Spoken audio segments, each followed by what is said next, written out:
ma'rifatul fana ini jika diolah, tidak diteruskan ke ma'rifat berikut, jadilah seperti Syekh Abdul Hamid, Datuk Ambulu. Tapi jika diteruskan ungkapannya, dia menjadi ma'rifatul baqa. Di ma'rifatul baqa kembali kesadaran si hamba. Ketika ma'rifatul fana ditanya Syekh Abdul Hamid, siapakah engkau? Jawabannya Allah. Sama seperti Syekh Siti Jenar, sama seperti Al-Hallaj. Man anta? Anda siapa? Allah. Itu bukan dia yang jawab. Kalau dia yang jawab batal. Karena Syekh Abdul Hamid makhluk. Dia benda baru, bukan Tuhan. Ya. Lalu bagaimana kok itu bisa terjadi?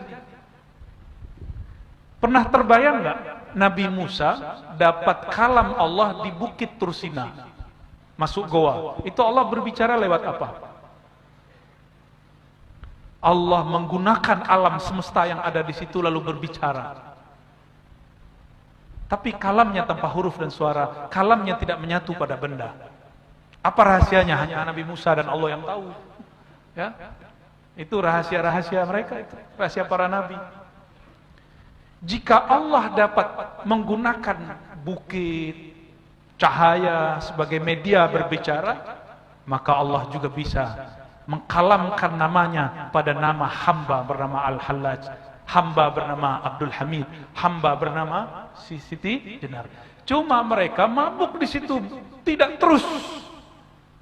Karena lautan itu dia sangat dalam. Samudra fana itu sangat dalam. Jika dia berhenti di situ, dia akan terus tenggelam, tidak bisa kembali.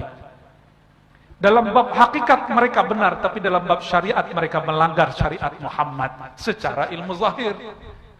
Atas dasar itulah ahli fikih yang zahir menghakimi mereka.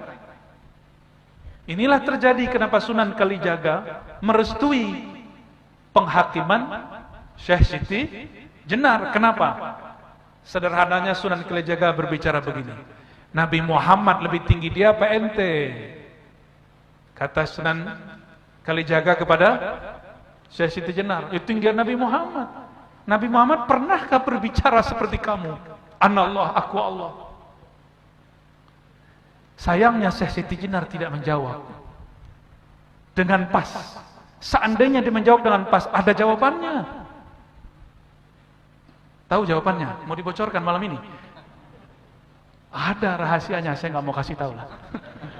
Seandainya beliau menjawab begitu, dan begitu juga seandainya Al-Hallaj menjawab dengan cara itu, dia akan selamat daripada penghakiman ahli zahir.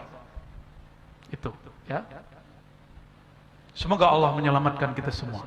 Tapi kita tidak boleh sama sekali ada pandangan hina kepada Al-Hallaj, Syekh Siti Jenar, Datuk Ambulu, enggak boleh.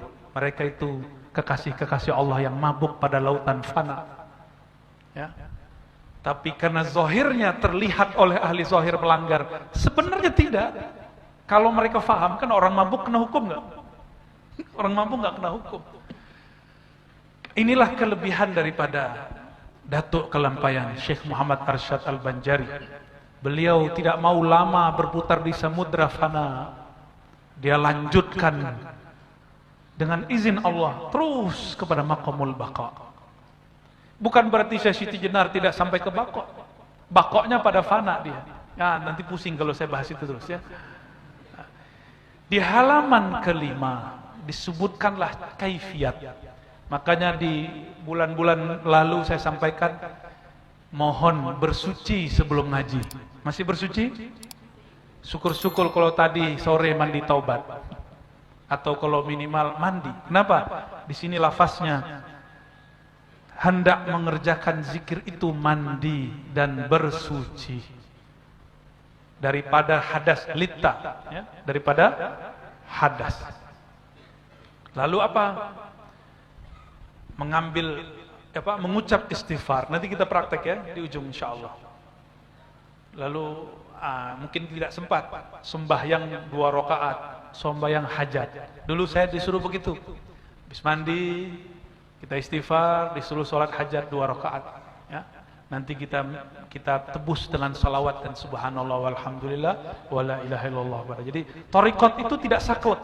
Yang saklek itu orang jahil. Orang alim tidak ada yang saklek. Jadi tidak bisa ini, nggak bisa ini. Ada pilihan-pilihannya. Nggak ada orang saklek dalam bermakrifat. Ya, maka jika ada orang berthariqat hari ini tidak menerima keluasan syariat, mereka telah melanggar daripada adab-adab rohaninya. Ini yang paling penting pada bagian itu. Dan di situ semua disebutkan tentang la ilaha illallah. Sampai halaman 8 kemarin ya. Betul? Ya. Jadi jika orang dia membaca la ilaha illallah dengan benar, maka tajallilah nur jamalnya Allah. Apabila rasa ini Allah beri, maka dia disebut dapat jazab. Jazab itu ditarik rasa oleh Allah. Rasa itu adalah karamah paling tinggi, ya, dan itulah kasyaf yang paling